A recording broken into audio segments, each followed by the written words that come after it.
le moment qui m'a presque le plus marqué et qui a vertébré alors mon passage et qui est resté là comme écoute, c'est pas une sorte de stigmate, mais voilà un point inoubliable dans ma carrière professionnelle. C'est quand j'avais eu l'honneur d'inviter Maître Abdoulaye Wade dans mon émission. Justement, voilà, cet incident vous a marqué. Oui. En pleine émission, vous avez eu un clash mémorable avec votre invité qui n'était autre que Maître Abdoulaye Wade, opposant historique. Racontez un peu aux auditeurs, Oui, parce que qu'est-ce qui s'est passé? Ce qui est sympa, c'est pas un clash, mais il m'a carrément savonné. C'était ça la vérité. Ah, il a eu la dent dure et puis il m'a traité de tous les oiseaux. Oui. J'étais pas intelligent, j'étais nul, j'étais pas un bon professionnel, j'étais pas un bon diplômé, etc., etc. Bon, il a déversé à l'époque sa bile sur moi. Mais qu'est-ce que vous avez dit à Maître Abdoulaye Wade? C'était l'approche des élections et que, bon, on avait l'habitude d'organiser quand même des débats.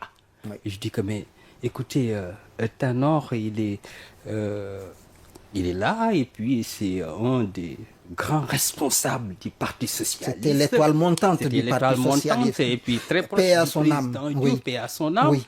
Mais est-ce que président Maître Wade vous l'avez dit en wolof, est-ce que ñemenga ko? Est-ce que ñemenga ko? Oui. Est-ce que ñemenga bokk débat ak Tanor? Parce que Tanor daf ko dëkkoon. Tanor avait exprimé, et même Mamadou Diop également avait exprimé le besoin de tenir un débat, de faire un débat avec Wade. Oui.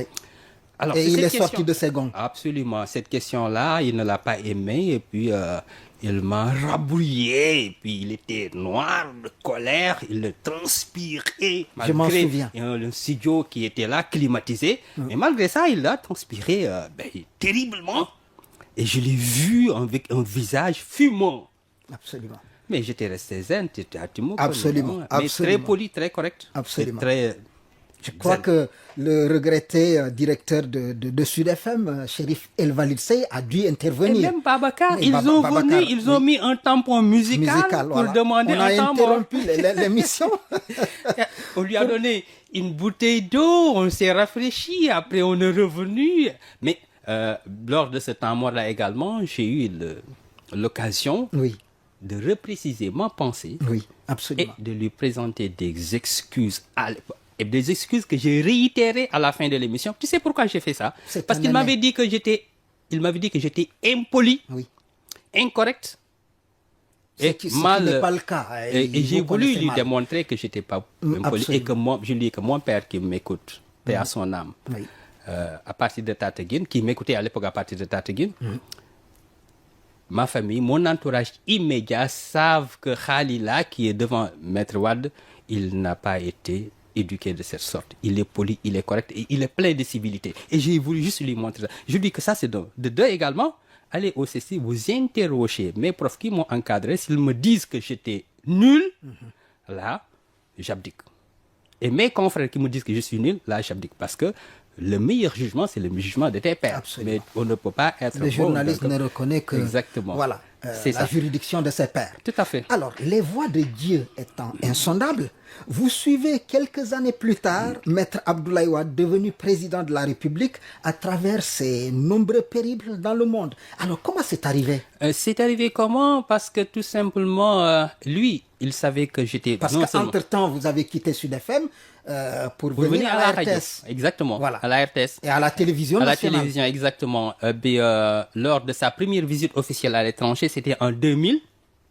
Il devait se rendre à Paris, à Tunis, à Abuja et à Tripoli. Et vous vous en souvenez? Il devait faire 2 semaines. Hier. Comme si c'était hier. Absolument. Alors, c'était un vendredi. Il devait aller à Touba pour recueillir la bénédiction de Serigne Salih, paix à son âme. Amen.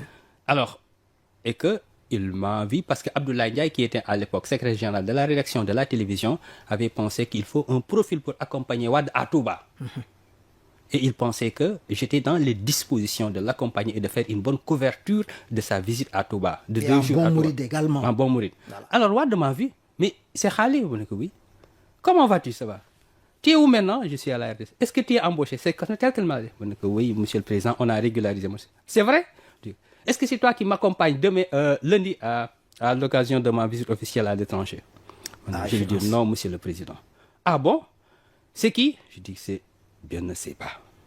Le caméraman qui m'a accompagné, Medoune Ndiaye, qui est là, qui nous écoute. Alors il s'est rapproché de Wade et il lui dit c'est elle. Quelle telle? Mettez Khalid dans la mission. C'est comme ça. Il est cache lui. Oui. Moi, je suis resté là dans mon coin. Et c'est comme ça que c'est parti. Il a appelé Feu Bruno, il a appelé également Madame, je sais pas son assistante, mais c'était pas Madame Baye, c'était Madame Khan à l'époque. D'accord. Il a leur donné des instructions. Il dit que Feu Bruno lui disait, Monsieur le Président, on est vendredi, il est presque 18h, on doit partir lundi matin à 9h, sinon à 7h. Ça, c'est le protocole. Et que l'ambassade de France qui doit lui établir un visa, il n'a aucun visa. On n'est même pas sûr que Khalid a un passeport. Le président lui a dit, mais Bruno, l'ambassadeur de France, il est là pour qui? Dis-lui demain, samedi, exceptionnellement, d'ouvrir ses guichets pour lui établir le visa. C'est clair? C'est des instructions présidentielles. Ça, c'est Maître Abdoulaye Wade. C'est Maître Abdoulaye. Il a été caché, il a été sans gants. Sans gants. Oui. Il lui a dit, et que le lendemain, à 9h, j'étais en blue jean et en t-shirt. Alors, je suis allé à l'ambassade de France, le conseiller me dit, Monsieur sait que tu es puissant. Non, je ne suis pas puissant. Comment vous pouvez le dire, Excellence? Ah, mais c'est à cause de toi qu'on a reprogrammé nos machines pour t'établir un visa. Ah, c'est des instructions du maître chef, du président de la République. Il a besoin de moi, je suis au service de l'État. Point. Et que la RTS également m'a fait, sans délai, lors de mission, on est passé à la caisse pour me payer mes frais de mission parce que, écoutez, les banques ne fonctionnaient plus le lendemain et qu'il fallait très vite s'affairer autour des modalités pratiques de mon voyage à l'étranger. Et vous avez fait combien de pays ensemble? Ah, je ne peux pas les compter naturellement, mais je dis souvent à mes enfants que j'ai fait plusieurs fois le tour du monde. C'est exactement ça la vérité.